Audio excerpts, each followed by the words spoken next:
إلا الله محمد رسول الله لا إله إلا الله محمد رسول الله. السلام علیکم پیارے دوستو، بسم اللہ الرحمن الرحیم. شروع اللہ کے نام سے جو بڑا مہربان نہایت رحم کرنے والا ہے.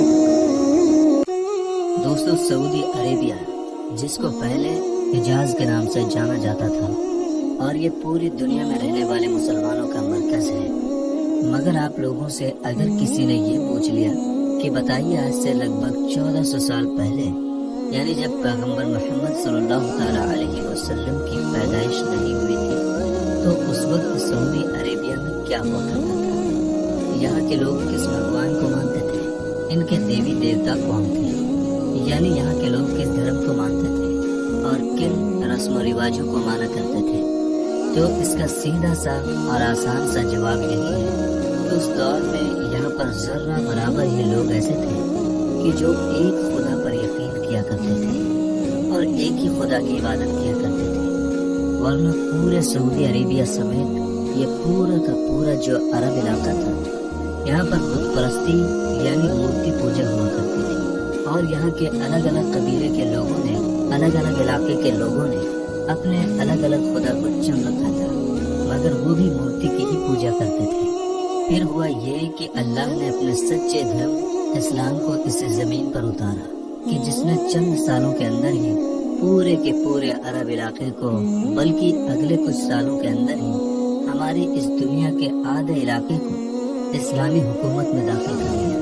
تب کا وقت تھا اور ایک آج کا وقت ہے، کیونکہ آج بھی اسلام دنیا میں سب سے تیزی کے ساتھ پھیلنے والے دھرم کے طور پر جانا جاتا ہے.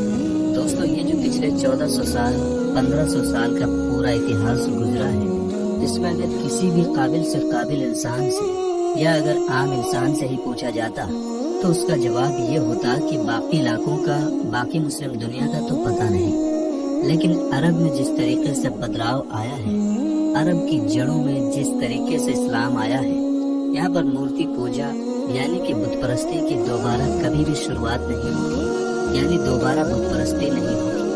یقین ہے کہ اس ویڈیو کو دیکھنے والے آپ سبھی لوگوں کا شاید یہی ماننا ہوگا، لیکن آپ اس خبر کو دیکھیے. یہاں پر ہم سعودی عربیہ سے جڑے ہوئے اس مدعے کی یعنی کہ اس خبر کی ڈیٹیل میں بات کریں گے ہی، جو پچھلے کچھ دنوں سے پوری دنیا میں کافی تیزی سے وائرل ہو رہی ہے اور جس نے دنیا بھر کے لوگوں کو حیران اور پریشان کر دیا ہے، خاص کر مسلم دنیا میں رہنے والے لوگوں کے ہوش اڑا رکھے ہیں. لیکن اس سے پہلے ہم نظر ڈالتے ہیں ایک حدیث کے اوپر.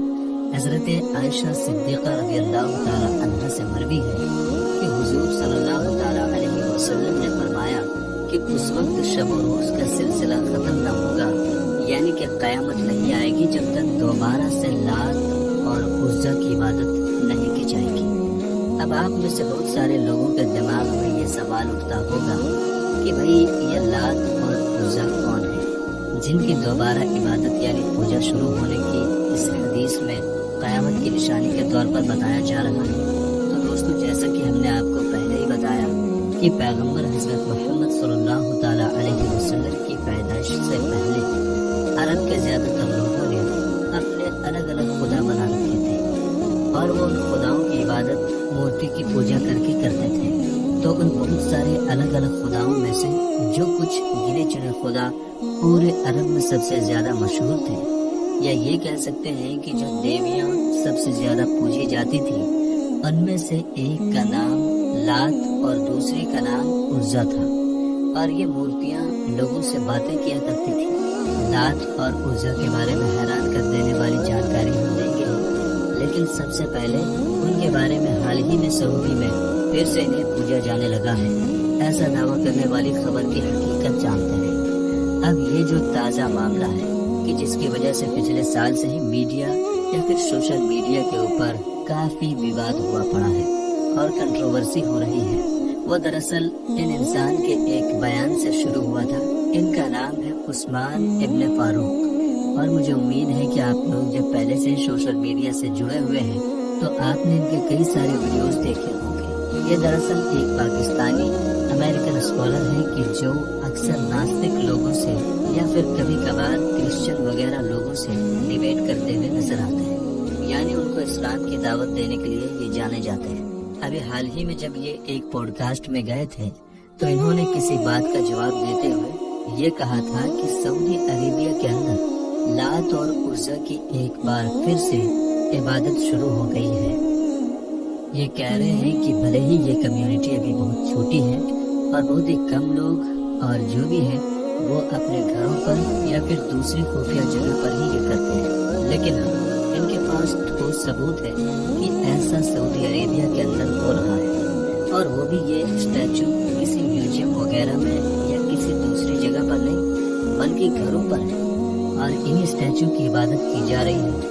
ویسے تو دوستوں اس پورے میٹر کو سن کر جیسا کہ ہم نے پہلی بار میں سوچا تھا، آپ بھی یہی سوچ رہے ہوں گے کہ شاید یہ کوئی پبلسٹی اسٹنٹ تو نہیں، انہوں نے ایسے ہی بیان دے دیا ہوگا تھوڑی بہت شہرت جمع کرنے کے لیے۔ لیکن دوستوں جب آپ لوگ اس میٹر کی گہرائی میں جائیں گے، گوگل وغیرہ پر سرچ کرنا شروع کریں گے تو آپ کو پتہ چلے گا کہ یہ کوئی نئی اور عجیب بات نہیں ہے، بلکہ پچھلے کچھ سالوں سے لگاتار یہ دیکھا گیا ہے کہ سعودی عربیہ کے اندر ایک خاص طبقہ اس چیز کو سوشل میڈیا پر باقاعدہ پروموٹ کر رہا ہے اور اس طریقے کی کیمپین چلا رہا ہے کہ یہ جو لات اور عزا منات وغیرہ یہ جو بت ہیں یہ ہمارے اتہاس کا حصہ ہے۔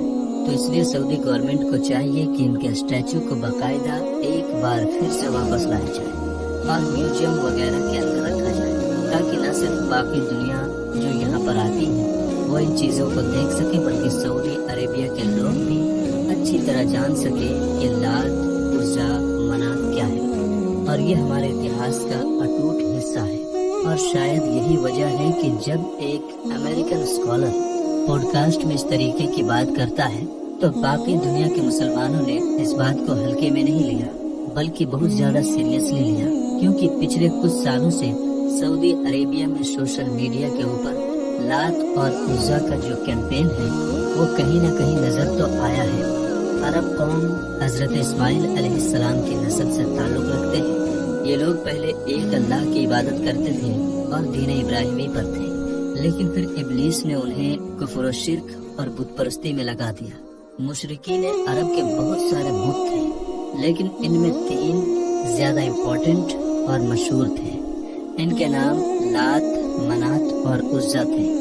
لات، منات اور عزا کو عرب کے لوگ زمانہ جاہلیت سے ہی پوجتے چلے آتے تھے، وہ ان کے آگے قربانی کرتے، ان سے منتیں مانگتے اور ان کا بڑا احترام کرتے تھے۔ عرب کے لوگ لات، منات اور عزا ان تینوں بتوں کو ہی مانتے تھے۔ لفظ عزا عزت سے نکلا ہے، جس کے معنی سب سے زیادہ قابل عزت کے ہیں۔ مشہور عرب قبائل بنو قریش، بنو سلیم، بنو عطفان، بنو ثقیف، بنو کنانا، اوس و خزرج عزا دیوی کی پوجا کیا کرتے تھے۔ اتہاس کاروں نے لکھا ہے کہ لات، منات اور عزا تینوں بہنیں ہیں، جبکہ کچھ نے لکھا ہے کہ لات اور منات بہنیں ہیں اور عزا ان دونوں کی ماں ہے۔ مشرکین کے عقائد کے مطابق لات امن و خوشحالی، رحم و انتقام کی دیوی تھی، جبکہ مسافر اپنا سفر شروع کرنے سے پہلے لات سے اچھے موسم اور حفاظت کے لیے دعا کیا کرتے تھے۔ لات کے تمام بتوں میں دیکھا گیا کہ اس کے ایک ہاتھ میں کھجور کی ٹہنی ہوتی تھی اور وہ ایک شیر پر سوار رہتی تھی، جسے عرب کے لوگ اسد العاد کہتے تھے۔ منات کو قسمت، دولت، عزت اور موت کی دیوی مانا جاتا تھا، اور قریش اس کو بہت زیادہ اہمیت دیتے تھے۔ قریش خانہ کعبہ کے گرد طواف کے دوران ان بتوں کا نام لگا کر نعرہ لگایا کرتے تھے۔ دراصل لات، منات اور عزا کے 3 بت خانہ کعبہ میں بھی رکھے ہوئے تھے، لیکن یہ صرف علامتی بت تھے۔ اصل بت جن کے مندر بنے ہوئے تھے وہ ذات ارض کے علاقے میں تھے، جہاں عرب کے دور دراز کے علاقوں کے لوگ آ کر ان کی پوجا کیا کرتے تھے اور چڑھاوے چڑھاتے تھے۔ ان بتوں کے سامنے قربانی گاہ بھی تھی، جہاں جانوروں کو ذبح کیا جاتا تھا۔ عرب کے لوگ یہ مانتے تھے کہ یہ دیویاں نعوذ باللہ اللہ کی بیٹیاں ہیں، استغفر اللہ۔ عربوں کے نزدیک عزا عزت، حفاظت، نسل میں برکت، حسن و جذبات اور محبت کی دیوی تھی۔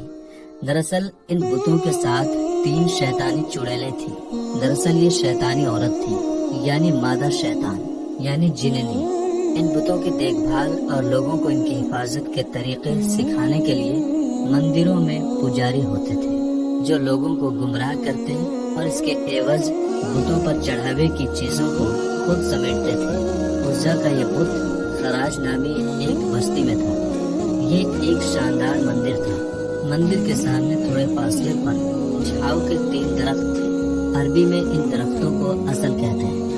یہ ایک صحرائی درخت ہوتا ہے جو اجاڑ اور بنجر صحرائی میں پیدا ہوتا ہے۔ جھاؤ کے اس درخت پر عزا کا بسیرا تھا۔ اس بارے میں کسی کو بھی علم نہیں تھا کہ عزا کے جس بت کی پوجا کی جاتی ہے وہ شیطانی طاقت ہے جو اس درخت پر رہتی ہے۔ جب بھی لوگ اس کے مندر چڑھاوے اور منتوں کے لیے آتے تو وہ چڑیل جو ہوتی وہ مندر کے اس بت کے اندر داخل ہو کر بولا کرتی اور شیطانی گپتوں سے لوگوں کے مسائل بھی حل کر دیا کرتی۔ اس طرح اس کا آقا ابلیس اس کے اس کام سے خوش تھا۔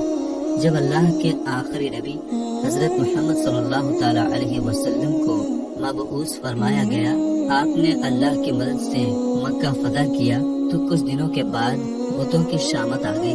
خانہ کعبہ میں رکھے ہوئے بت توڑے جانے لگے اور سچے رب کا نور چمکنے لگا۔ خانہ کعبہ سے بتوں کو ہٹانے کے بعد الگ الگ دیہاتوں اور بستیوں میں بنے ہوئے مندروں کی باری آئی۔ جب مکہ کے تمام بت توڑے جا چکے تو 25 رمضان کو نبی پاک صلی اللہ تعالی علیہ وسلم نے حضرت خالد بن ولید کو بلایا۔ انسانی تاریخ کا سب سے قابل ترین کمانڈر حضرت خالد بن ولید کو عزا کی تباہی کا مشن سونپا گیا۔ آپ صلی اللہ تعالی علیہ وسلم نے خالد بن ولید کو حکم دیا کہ عزا کے مندر کے قریب 3 جھاؤ کے درختوں میں سے ایک کو جا کر کاٹ دیں۔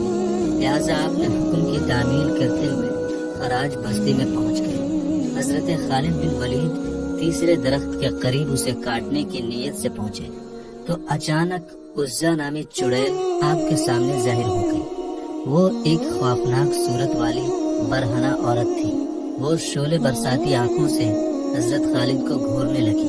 اچانک مندر کا پجاری اونچے آواز سے پکارا کہ عزا بولا خالد کو قتل کر دے۔ اگر تو نے خالد کو قتل نہ کیا تو آج تو ذلیل اور رسوا ہو جائے گی۔ عزا حضرت خالد کی طرف بڑھی۔ آپ نے تلوار نکالی، اللہ کا نام لے کر عزا پر حملہ کر دیا۔ پہلے ہی وار میں عزا کا سر تن سے جدا ہو گیا۔ اس کے زمین پر گرتے ہی اس کا جسم جلنے لگا۔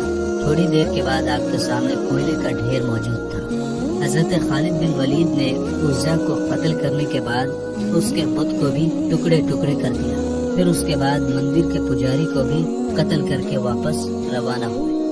آپ نے واپس آ کر سارا واقعہ نبی کریم صلی اللہ تعالی علیہ وسلم کو سنا۔ اس پر آپ صلی اللہ تعالی علیہ وسلم نے فرمایا، یہ عزا تھی اور اب یہ ہمیشہ کے لیے ختم ہو گئی۔ اس طرح صدیوں تک پوجی جانے والی یہ شیطانی طاقت کا خاتمہ نبی کریم صلی اللہ تعالی علیہ وسلم کے حکم سے سیف اللہ یعنی خالد ابن ولید کے ہاتھوں سے ہوا۔ فی الحال بس اتنا سمجھیے کہ اس کے بعد نہ صرف لات اور عزا جیسے بڑے بڑے بت خانوں کو ختم کیا گیا بلکہ خانہ کعبہ کے اندر بھی جو 360 کے قریب الگ الگ طرح کے بت موجود تھے ان کو بھی ختم کر دیا گیا۔ اور تب سے لے کر آج تک لگاتار سعودی عربیہ کے علاقوں میں بہت کچھ بدلتے ہوئے دیکھا ہے۔ الگ الگ حکومتیں قائم ہوئی، الگ الگ بادشاہ اس حکومت کی گدی پر بیٹھے، مگر پھر بھی یہ لات اور عزا جیسے ان کے پرانے ایتہاسک بتوں کا یہاں پر واپس آنا تو دور بلکہ نہ تو ان کا کوئی نام لینے والا موجود تھا اور نہ ہی کتابوں وغیرہ میں ان کا کوئی خاص ذکر نظر آتا تھا۔ لیکن جیسا کہ ہم جانتے ہیں کہ اب یہ 2024 ہے اور سعودی عربیہ میں پچھلے 8-10 سالوں کے اندر اتنی تیزی کے ساتھ بدلاؤ ہوتا ہوا دکھا ہے اور ابھی بھی بدل رہا ہے کہ جتنی تیزی کے ساتھ پہلے کبھی صدیوں میں بھی نہیں ہوا ہوگا۔ اور جیسا کہ ہم جانتے ہیں کہ آلریڈی سعودی حکومت اس طرح کے بہت سارے میوزیم بنا رہی ہے اور اپنی پرانی سے پرانی چیزوں کو ڈھونڈ کر وہاں پر لے کر بھی آ رہی ہے۔ اس لیے یہاں کوئی زیادہ حیرانی کی بات بھی نہیں ہوگی کہ اگر ہم فیوچر میں دیکھیں کہ سعودی حکومت کی طرف سے